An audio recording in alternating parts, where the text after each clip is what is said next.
Mitchie, we are live on Facebook. Let me know. Give me a thumbs up once you get it. And I think it's funny when we're live on Facebook, because then at the same time when Chase is trying to log on to everything else, we get to talk about him, and it's always in the YouTube video. Instead of the grace period, it's the chase period. Yes, it's the chase period instead of grace period. I love that. That's really, really cool. This is where it's like making sure that Chase is doing his job. That's what we're doing right this moment. You got it never quite works out. He has like a minute in advance to get it right. It's pretty rare though. Alrighty. Shock Therapy Live. Today's the day that everyone loves. Hashtag throw it out there Thursday. Hashtag no Chase. Chase is showing off his guns. You got a hell of a t-shirt tan there, buddy. I know, right? There you go. They call me the human Oreo. Yeah, there it is. It's bad news. You guys can find these Shock Therapists. Wait, let me get it. Here's I'm filming like Chase is right now. Head's cut off. Yeah, you don't need to see this. Yeah, thank you. This is all you need to see. It's for the ladies right here. Thank you. Now you guys understand what we're dealing with on a daily basis. It's horrible. Makes everybody uncomfortable. Chase walks around sometimes. It's my job. I take it very seriously, Justin. So today, honestly, we kind of walked around the shop and asked everybody what they wanted to do for a feed. We didn't have anything in mind till about 10 minutes ago, so apologize if this isn't organized very well. But today, on Thursdays, it is a question and answer day. It's you guys. So you guys throw out the questions. I'll try and throw out the answers, as hopefully I know them. If I don't, I'll ask Mitch, and if we end up asking Chase, we're all screwed. So throw out your questions and we'll get to them as much as we can. In the meantime, we're going to fill the time with new products, and that's new products from us. We don't normally, you got everything okay, Mitch? I'm still looking for Facebooks here. Hang on. I got a question. What do you got there, Chase? Oh, Jen is, where can I buy springs for my Can-Am? What? Are you serious? Yeah, where can they buy them? From us, of course. You can buy them from our website, shocktherapist.com.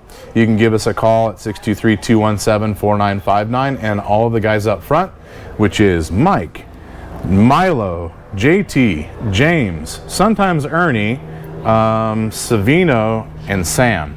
7 people will get you on the phone, and they will help you through your spring choice. Let's elaborate on that even more, Justin. What are their other options, and why should they choose to go with us? You mean like who else is on the market and why they shouldn't be there? I'm going there. All right, so here's the deal with springs. Thanks, Chase. Here's the deal with springs. There's pretty much only a couple people that have a really quality spring. Ibach does. I'll probably stop there. But the difference between someone like Ibach and us is Ibach's going to give you 3 choices. It's going to be soft, medium, and hard. We are going to give you 30 choices for your car. So we, instead of forcing you to choose a hard kit because you've got a lot of weight in the back of the car, maybe you don't have a lot of weight in the front of the car. You don't need a hard kit in the front.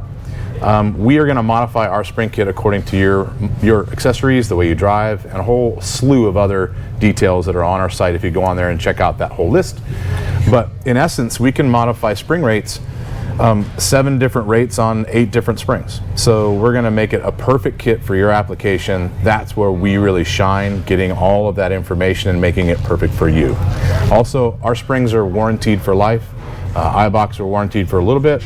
Spring quality, we feel that our spring quality is a hair above, and we do warranty them for life. So keep that in mind.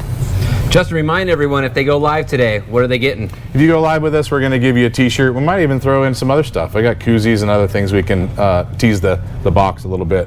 You okay? Hang on a second. I can't find it. I'll take that. You fix this. Okay, so what we're doing right now is I'm going to show you Chase at work trying to do his job, which is basically get signed on to Facebook. I've never used Facebook before, so this. Well, I'm not worried about you, Mitch. It's actually Chase's job to have that iPad ready to go. So let's just go. How does it go on the game show? Da, da, da, da, da, da. Yeah. So you're about to, I don't know, 10 more seconds. You might lose your job. No pressure. Sort of like I forget what the movie was. I don't even go there. But what we're trying to do, you guys, which we haven't done before, is follow the Facebook feed and answer your questions that are on Facebook, in addition to the questions that are on Instagram. So let me, I'll just do Chase's job for a minute, see if I can't cut my own face off. Here, I'll do Chase's Oh, thank you. job. How about that? Hey, look at this. We'll do both. What do you think that this? We might actually be centered in the shot with Mitch doing this job, Chase's job. Yeah. That'd be awesome. Look at that. Mitch, did you have any questions that you saw on there before you jumped on and did Chase's work? Diver PM, aside from IQS, where do you think the next evolution is regarding shock technology? Wow, that is a cool question. The reason that's a cool question is because we were discussing this at lunch today. I can't tell you about a lot of things that are about to get dropped. I'm going to get in trouble.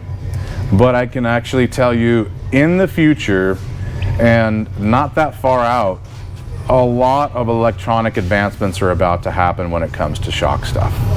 And it's going to get more interactive, it's going to get more detailed, you're going to have more control, it's going to have more intelligence.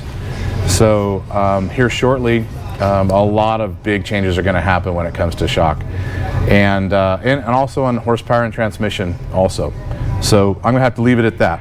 You're about to see a lot of cool things, not only from us, but also from some of the OEs. Any other questions, or I'm going to talk about new products? I got a 2014 Polaris Ranger 900. General shocks are the same dimension. Should I throw them on? If your Polaris Ranger had a non-reservoired black welded factory Polaris shock on it, and the general shock is a reservoired Fox shock, then yes, I would put it on there. Spring rates are going to be a little bit different, and so is the valving, but they're probably going to work better than what came on the Ranger. Did you get it figured out, Chase? Oh yeah, came right up on the phones, not on the iPads, and I love your framing, Mitch. Oh yeah, see? Is it good? Oh yeah, your framing on the phone's good, on the GoPro not so much. Oh well. All right, well Mitch, if you can catch up on questions, we'll get to it. So in the meantime, let's talk about some of the new products that we have. I normally don't try and sell anything on any of these. We try and talk about at least mostly fact and some of my opinion, and us here in the shop or maybe experience. But when it comes to new products, let's start with, I have a list so I don't forget half this stuff. We got a lot coming out.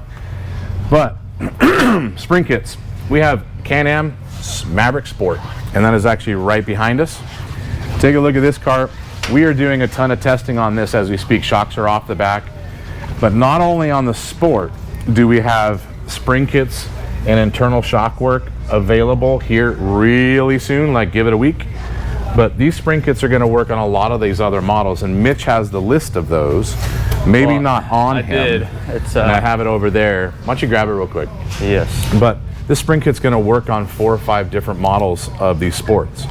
Yes, Chase. We got Tomas going live. What's going on, man? Hey, how are you? Doing awesome, man. Hey, Tomas, are you in the U.S. or out of the country? We're meant to ask everybody where they're from this feed.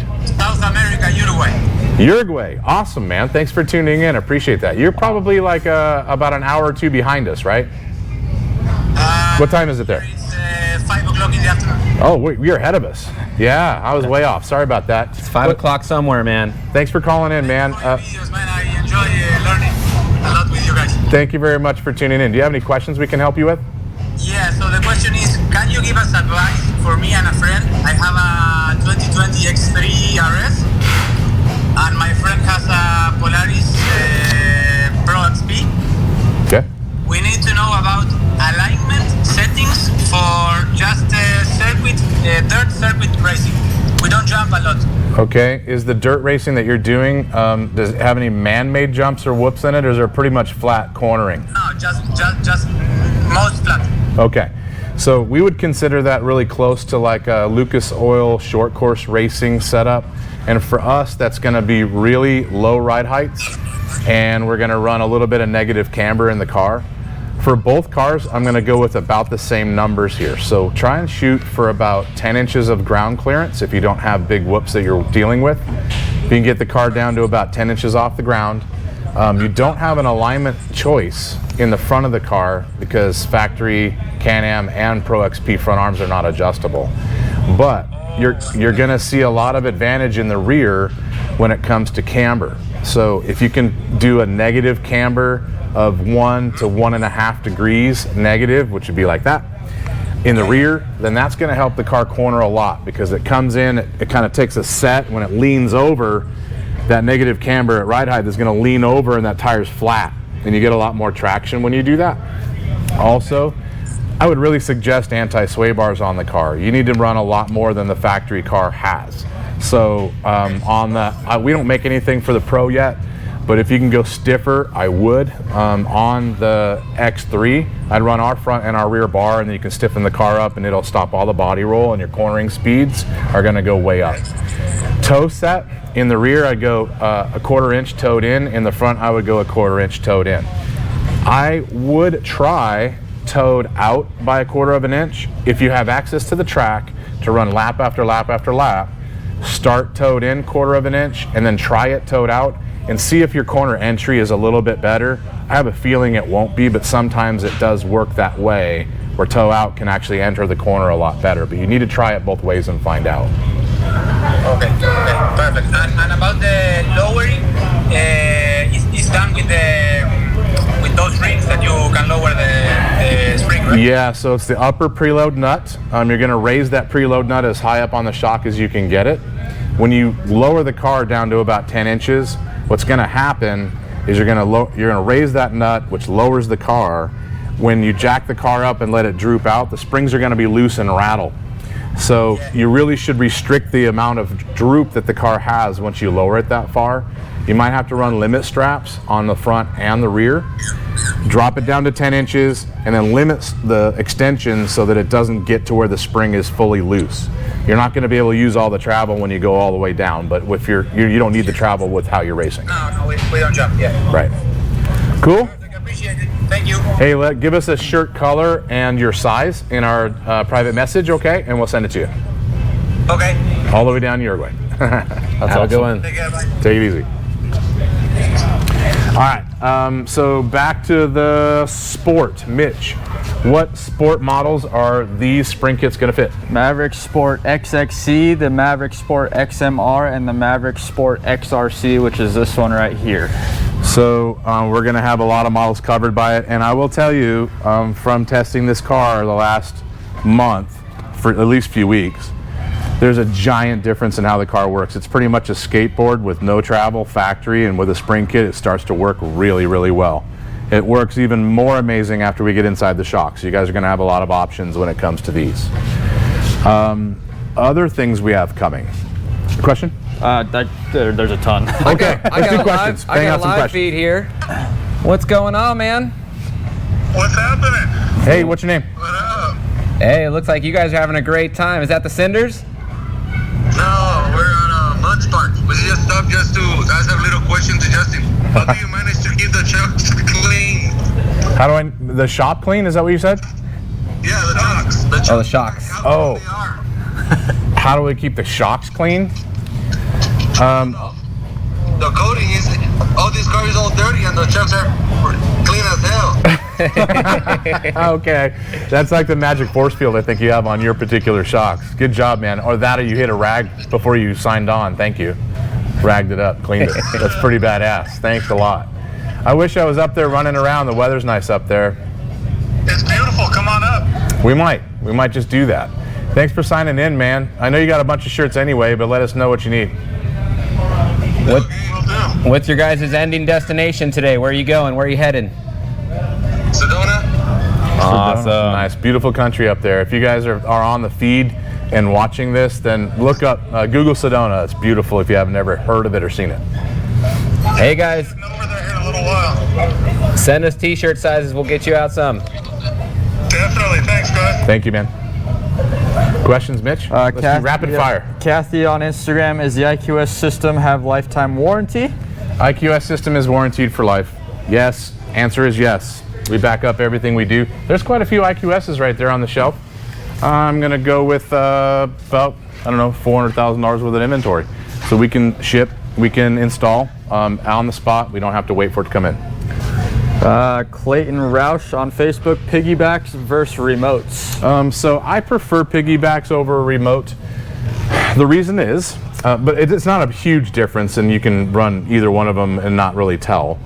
But on a remote shock, the amount of oil that actually goes into the reservoir is equal to the shaft on the shock. So fully compressed, there's only 7/8 diameter by say 10 inches long of oil going into the reservoir.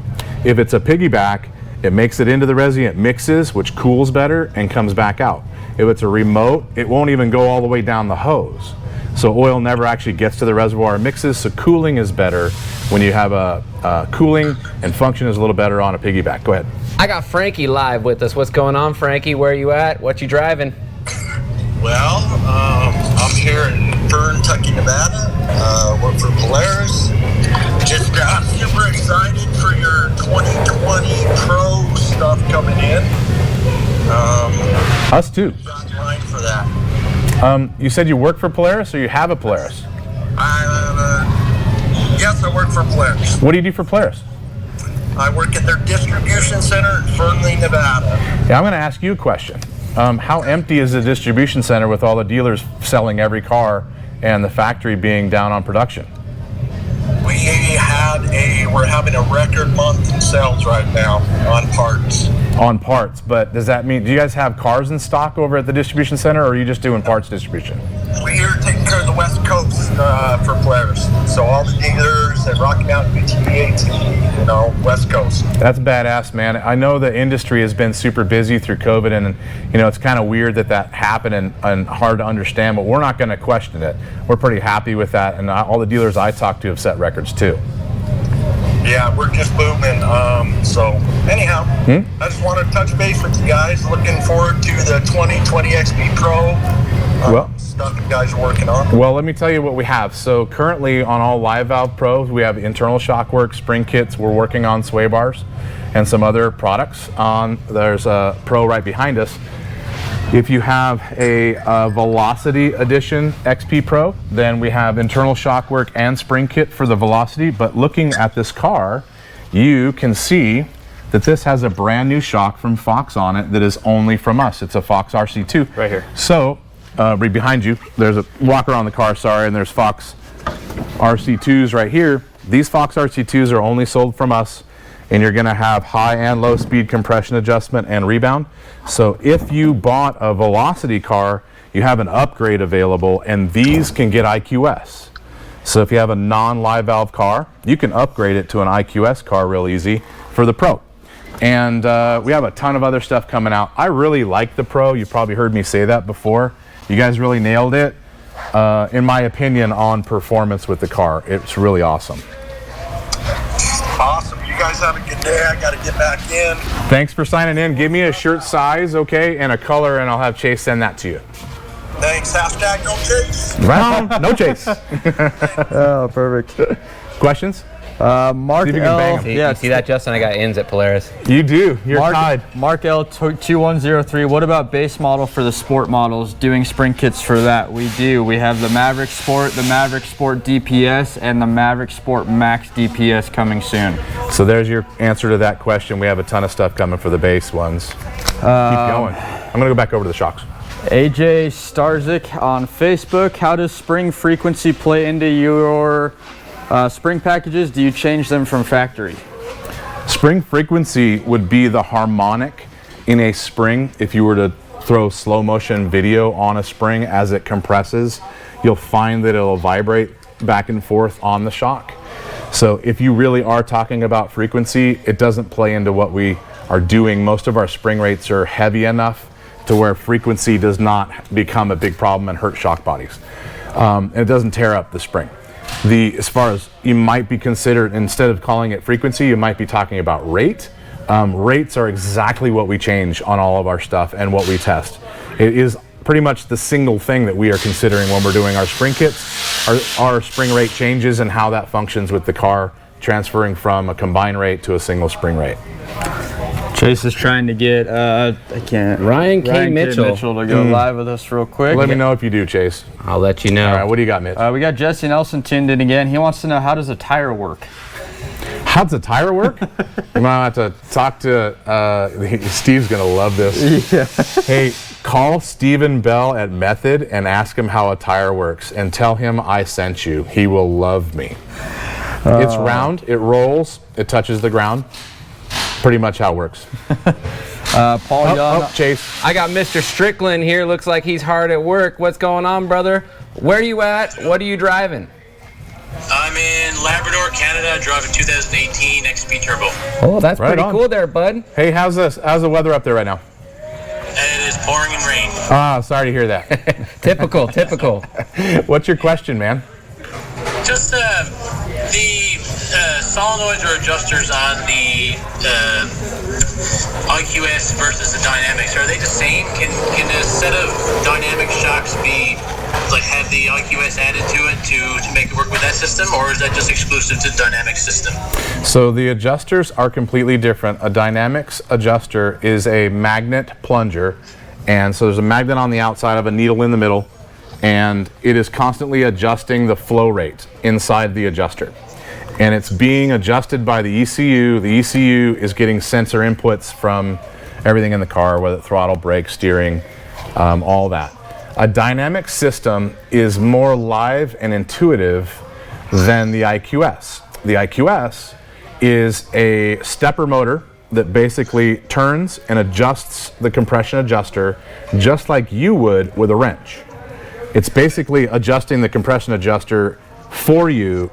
If you could possibly drive the car and hold wrenches on all four corners and go up and down whenever you want, that's what an IQS system does. So IQS adjusts what you tell it to do. A Dynamics is adjusting according to the computer telling it what to do. So they're completely different. Now you can swap them, but I wouldn't take a Dynamics and step it into an IQS. I think with a Dynamics you already have a really killer system you should keep. Okay, no, I'm just wondering because I have a possibility to pick up a set of Dynamics shocks, and I don't have a Dynamics car. Oh, well that makes sense, yeah. So if you pick up Dynamic stuff, then you can put IQS in there, no problem, it'll work great. You're gonna swap out the adjuster, or we would swap out the adjuster.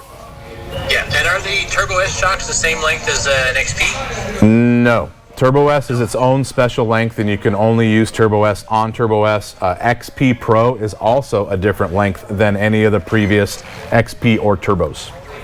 Okay, perfect. Cool, man. Shirt size and color, and Chase will send it to you. Awesome, I'll DM you guys. Take it easy. Thanks. Greaser Monkey, I like his name. Mitch. I'm trying to go through all these. I apologize, guys. We're getting extremely blown up here. Well, you know what? Just throw them out. You see them, throw them out. Yeah, Brad, shots go. What kind of improvement can you expect on a Polaris 900S with your spring and shock valving changes? That's on Facebook. 900S. It's going to be huge, actually. A 900S is a ton of fun when you play with it. They're a bit stiff and they're bucky stock. You know, going through the whoops are not very stable. But after we do all of the work and you get the spring kit on it, it's going to go from doing one of these all the time to flat and level through the whoops. It jumps nose high. It's a lot more plush and it doesn't bottom out as easy. So the 900S and 1000S, I kind of like those a lot on the change. Hey, Chase, hold off on lives for a little bit so we can get some questions. It's too late because I got Haley. Haley, how you doing? Hi. How's it going? Will you ever be able to do the IQS on the Walker Edens? We're working on that, Haley. It is hard because the way our IQS system and adjuster works, it's completely different than the way a Walker adjuster works. We're in the middle of doing it, but it's not going to happen fast. It's going to be at least 6 months to a year. So eventually, but not right away. Haley, what part of the country are you in? And how old are you? What was it? San Diego, California, Yeah. and I am turning 13 soon. Right on, 13. Well, you had an 11-year-old the other day. That was pretty cool. You got the right questions. I like that question, Haley. Juicy. What do you drive? Say that again? What are you driving, UTV-wise? I don't drive anything. My dad doesn't let me drive. Oh, damn it. You need to put, but he's got you asking the questions? Kind of. Well, tell him you're ready. Tell your dad that you're ready and you need to learn. You can get right on it. How are you supposed to pass your driver's test at 16 if you're not driving when you're 13? That's Present right. that to him. Gallery over there. Hashtag no chase, brother, right? Once she does her first oil change, she can drive. There it is. That's good parenting right there. Hey, man, have her watch the general spring installation instructions that we dropped yesterday so she can see Lauren doing a hell of a job on the mechanicking, and that way she knows she can do it real easy. She actually saw Lauren out at Glamis when you guys actually redid the Really? welding in my Walker M, and she thought it was the coolest thing ever. That is so cool. She's a role model, honestly. She really is. I think it's cool that you've got your daughter involved. Yeah, Preload's awesome. She's gone through. She actually just helped me grease the wheel bearings a few weeks back. So she's in there getting it. She's learning. She'll drive it eventually, but it's a turbo, the 2018 four-seater. I don't want to turn her completely loose on it yet. She's driven a little bit, but not by herself. Right on, man. Well, do me a favor, though. Send me colors and sizes for shirts for both of you, okay? And then when Chase doesn't do it, we can yell at him again. All right, hashtag no chase. That's right. All no day. chase. Thank you. All right, guys. What do you got, Mitch? HB Calamani, how does unsprung weight affect ride quality, small bumps, and chatter? Okay, unsprung weight, the heavier the unsprung weight is, which, if you don't know what that is every single pound that is moving that basically the shock is controlling. So control arms, upper, lower, axle, CV, wheel, tire, brakes, rotors, all that stuff. So the heavier that it is, the harder it is to control. The more spring you need to stop it from going upward, and the more rebound valving you need to slow it down going down. So the heavier the system, the more chattery and kind of floppy the system will be, unless you can throw more shock at it to control it. So it's usually bad. The lighter the unsprung weight is, the easier it is to control, and the more when a tire moves, it doesn't affect the whole car. So you don't feel as much when unsprung weight is light. AA Lopez 0915 on Instagram has a question for an X3 clutch liner. What do you recommend? We use an aluminum liner from Jeffrey's Performance, or a carbon liner, possibly from Geyser, either one. We've used both in the race car. We like them. I know a lot of people have things to say one way or the other. They do or they don't. We've had good luck. So. Let's see, Paul Young, RS1 suspension, opinions and areas to improve on Facebook. So RS1 suspension, I love an RS1, and so does Mitch. It's his favorite car. Yes. The walkers that come on that are a bit stiff and bucky in places, but once you play with them, you do spring kits and internals, they get really, really awesome. The car is so much fun to drive. The improvements would be less bucking through rear compression and rebound control. When you really run the car hard, I mean like almost racing it, then the front 2-inch diameter shock is not enough shock, and you can bottom the car out, even maxed out compression inside and spring kit.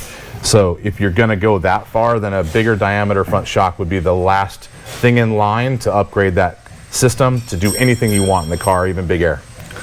Blaine Peel on Facebook, what is the best forced air helmet to buy, and where should the air intake placement be on the helmet for best results? So I run an Impact, but it's pretty expensive. That's like a $1,200 carbon fiber helmet, because when you're running 1,000 miles, all that weight on your head really knocks your neck out. You can run an Impact, you can run a Pyrotech, you can run a couple others. I would suggest going to a PCI Race Radio website or to a booth that they would have at an event and try some stuff on. I would personally narrow it down to Impact and Pyrotech. Location for the intake, I would run it inside the car, or I would run it towards the front of the car as far as you can get it. If you run it in the rear, you pick up engine heat and then you get blasted with hot air in the helmet.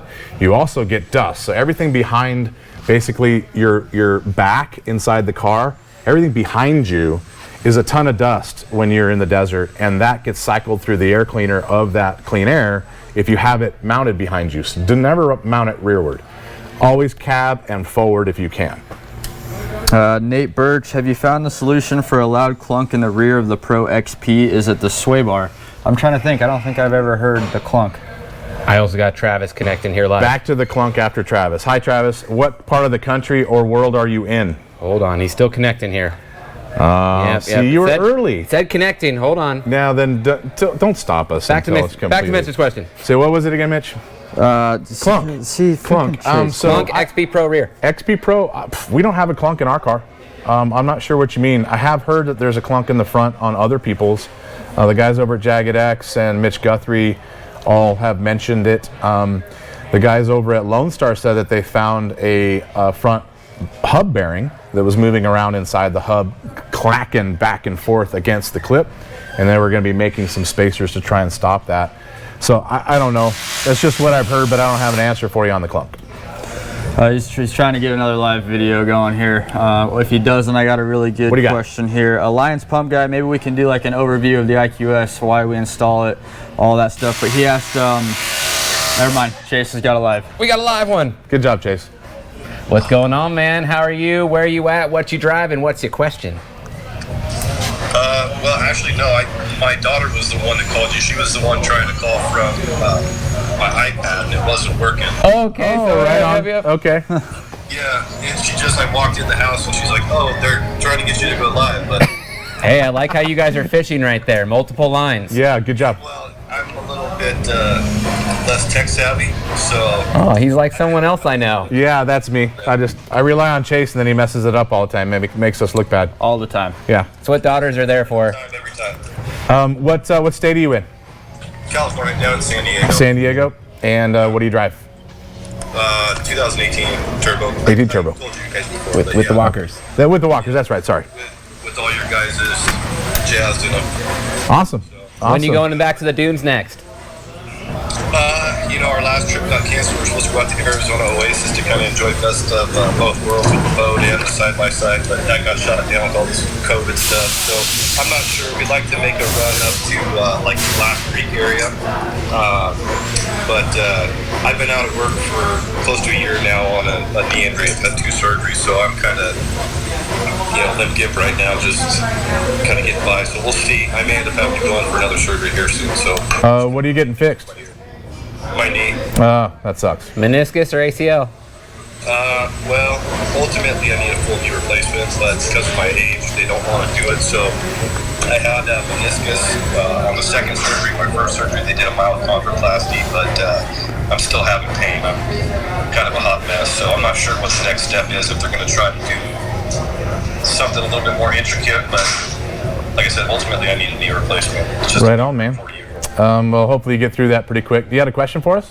No, Another one? with my daughter, so, Okay. yeah. Hey, man, you are doing one thing right with all your free time, and that's dadding 101, man. Yeah. Yeah. Father-daughter goals for the rest of everyone out there. Absolutely, best thing ever. Make sure you send us your shirt size and colors for your daughter too. All right, guys, take care. Thank you. Mitch.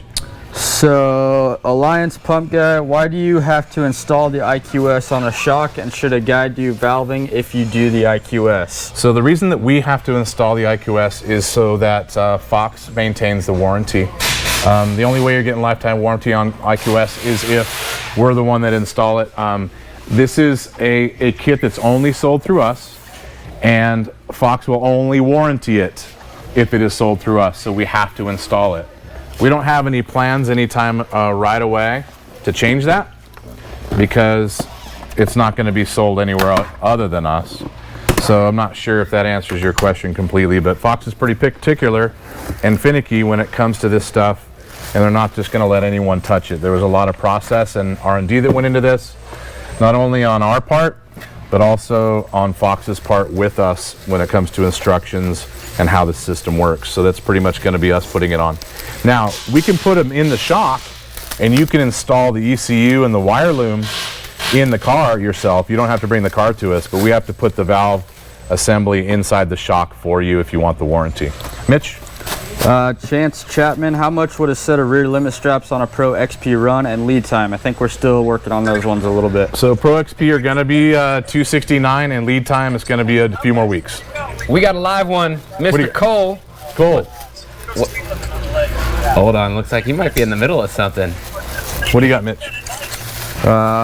Marian Sealak, 2021 KRX upgrades.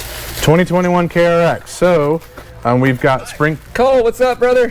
Sorry, Justin. Hey, how's it going? I got a question for you. Shoot, Cole. Hey, before you do, what part of the country are you in? I'm from San Diego, California, but I was just in Kingman, Arizona, Yep. at the Hualapai Mountain. That's badass. We had a lot of people from San Diego today. But now I'm at the river in Needles. I recognize that. Bitchin', Yeah, Pirates awesome. Cove? Yep, that's where I'm at. Oh, Chase called it. Hey, hashtag yes, Chase. Tell Art I said hi.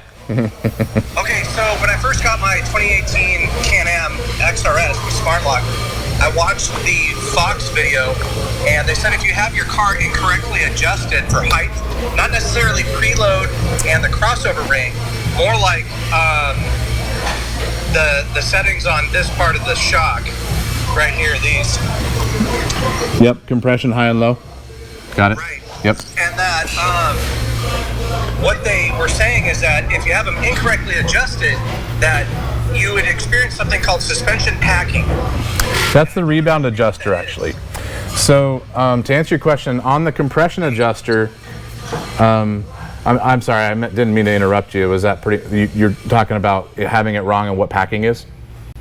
Right. Like I tried to raise the car because it sat so low, and I wanted like at least 16 inches of ground clearance. Mm-hmm. Because sometimes I ride at Glamis or Agatia Wells or like where I'm at now. Okay. And I was actually getting some really weird clicking and stuff, and in the front end, and it was driving me absolutely batty because I do have your shock therapy sway bar end links, and I don't know if those are clicking or whether it's the shock. Since you have your car right there, why don't you go show me the front links so I can see if it's an earlier or later version. But back to the packing. So that's the new stuff. So there's not going to be any noise with that unless the hardware is loose. So I don't think that's going to be your clicking. Usually in the front of a Can-Am, we found that the clicking noise has to do with where all the suspension ties into the chassis and mounts and those pivot points.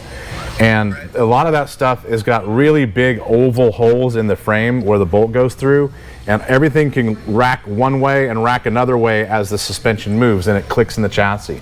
It almost feels like where the cage would bolt to the car, it might be a loose bolt there, kind of like a small hammer hitting the frame. Right in this area? Yeah, it sounds like that. And it's usually not a clunk at the shock mount where you're pointing. It's actually where the control arm's attached to the chassis. So the lower A-arm and the front A-arm where they bolt to the car, those are really oval and large holes. And they tend to click back and forth and make a big frame clunk. So what we recommend for that, that's why you put a double shear and bulkhead kit on a Can-Am. So contact TMW or any of the other guys that make really killer like bulkhead and double shear kits. If you install that kit in the front, I guarantee you that car gets silent. All the clunks are pretty much going to go away. Now on the packing, so on the compression adjuster, that's not going to create any packing. That's as you start stiffening that adjuster, it's going to make the car ride stiffer or stop you from bottoming out. Packing occurs in rebound, and that's the adjuster on the bottom of the shock, basically on the lower loop. Now these don't have an adjuster, but it would be on the lower loop right here. There's a rebound adjuster there. If that's turned in too far, then what ends up happening is the suspension, when you hit a bump, it comes out so slow that it never comes out fast enough before it hits the next bump, and the tire stays up inside the fender as you're going through bumps. That's called packing. So that's strictly if the rebound was set too far in, it'll pack. And on like a Fox setting for one of those, you can pretty much run the rebound almost all the way out, and it's not going to be too fast. So that's your packing answer. Any other stuff on adjusting? Well, I don't know. I was thinking about getting your spring kit, all four corners, because I'm tired of clocking these springs because they just sag so much. Yeah, and they'll just continue to do that, and that's why our spring kits are so popular. Plus, the spring kit makes it ride better than your car does currently with that stock spring. So if you did a spring kit, you're going to maintain the ride height that's 16 inches or 17 inches, depending on your tire. And it's not going to sag. They'll settle in the first 200 miles, but once they take a set, then they never move again. And they're warranted for life, so you don't have an issue with anything in the future, and they ride better. So the car's going to get more plush. It's not going to buck as much. It'll launch flat and level, and it will have more bottom-out resistance if you do that. All right, I got one last question. Yeah. If I get your spring kit, should I get the front or rear sway bar first? I would do the front bar personally because I think that's the one that is lacking the most factory. If you do a front bar, the car is really going to balance out on a corner. Your corner speeds are going to go way up, and it's not going to dive so much when you turn in and pick up the inside tire. It's going to make that go away. You really like a front bar. Okay, which setting? Middle? I would start on the loose setting, and then I would drive it, and I would then put it in the middle and see if you like it. All right. Pretty easy. Cool. Hey, great questions, man. I appreciate that. Give me a shirt size and a color, and Chase will send them to you, we hope. Great, thank you. Thanks.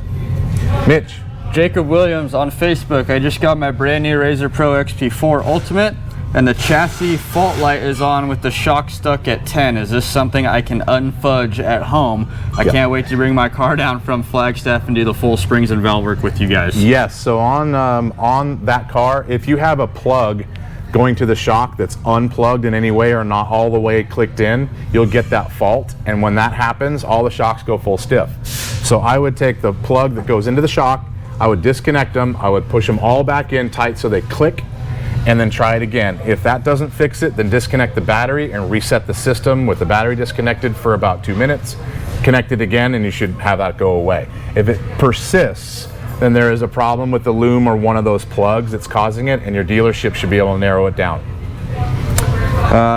Machambi, have an XMR Sport, should be similar, same as XRC Sport. Will your springs drop for both at the same time? Yes, they will. That spring kit's gonna fit both. So when we drop one, we get them all. We're gonna tell you which models work. Let's keep asking questions, but let's go in the main shop, Chase. I want to show you some of the stuff we've got working on for other cars. Now, you guys, you might think I don't like Hondas. I do. They just have issues that we want to point out to you guys. But we have new stuff. Check out the back of this Honda. You know what that is? That is an internal bypass shock, 3-inch diameter, on the back of a Honda. This is not a shock that's available from Fox. This shock will be available from us only. The front has bypasses as well, 2.5-inch diameter bypass. And what we're hoping to do with these is, with multiple zone control of a bypass, we might be able to fake the geometry problems in a Honda to go away, or convince them to stay away long enough for us to run through the whoops. I don't hold a lot of hope for whoops being amazing in the car, but it's going to be a ton better with a bypass controlling it than a single stage RC2 or anything else that comes on a Honda. That's coming. Christopher Alvarado, which sway bar do you recommend for a 2018 XP4 Turbo? XP4 Turbo. Well, I on that car, what was that, Mitch? Probably the rear, I would say. Yeah. I mean, the only reason I'm taking a while to discuss this is because it depends on where you're driving. If you're in the dunes, you need a lot of sway bar, you can do a front and a rear. If you're somewhere where you don't have super sharp corners and a lot of traction, like maybe loose desert, I would do a rear bar and not the front. If you're rock crawling, I would say do the front or do none. So in short, do a rear. Flanders 1000 on Instagram, putting forward A-arms on my General tomorrow. What do I need to do to set up camber with the adjustable mounts at the bushings? So camber should be 0 to -1 degree at ride height on the front of a General. That pretty much narrowed that down. You actually had a cryo heat. You had somebody logging on? Ooh, I do. We got the one, the only, Jesse Nelson. Well, hello, Jesse. How's it going, bud? Hey guys, what's up? Another day. What are you doing? What part of the country are you in today? Love the videos. You guys are doing a good job with those. I love your comments, Jesse. You keep roasting Justin in there. I'm trying not to laugh over here. Thanks. Yeah, I'm still trying to figure out, how does the spring work? How does the spring work? You know, I'm going to put you in contact with the other question on how the tire works, and you guys can go back and forth and confirm. No, I do have a question. Maybe show him my screen real quick. What do you think about this rub right here? Point your finger at the rub. Is it at the bottom? Right here. Right there. The shock body. Yeah, it's just scratch from the divider going up and down. Now it's hard to see in your video, man. I can't see how deep that is. Is it just rubbing the color and the plating off of it, or is it actually rubbed all the way through the threads? It's knocked the whole thread off, actually. Yeah, that's a problem. So what's going on is either the bottom spring or the top spring are not flat where they're touching the divider. So one might be crooked, and when they do that, then it bows the spring completely, and the spring comes up and smacks the shock body. So the only way to fix that is to get rid of the spring that's on it, and possibly a better divider that's got a tighter fit. Another thing you can try is jack the car up get all the load off of it, take the upper spring and the bottom spring and clock them 180 degrees from each other on the plastic divider. It might take 2 guys. It's 1 guy on the bottom spring and 1 on the top to do it. But either way, as long as the spring, wherever one of them ends and the other one ends, wherever they are, you want them 180 degrees apart from where it is. We're trying to take the bow you have and flip it to the other side, and hopefully it's less of a bow, it doesn't rub.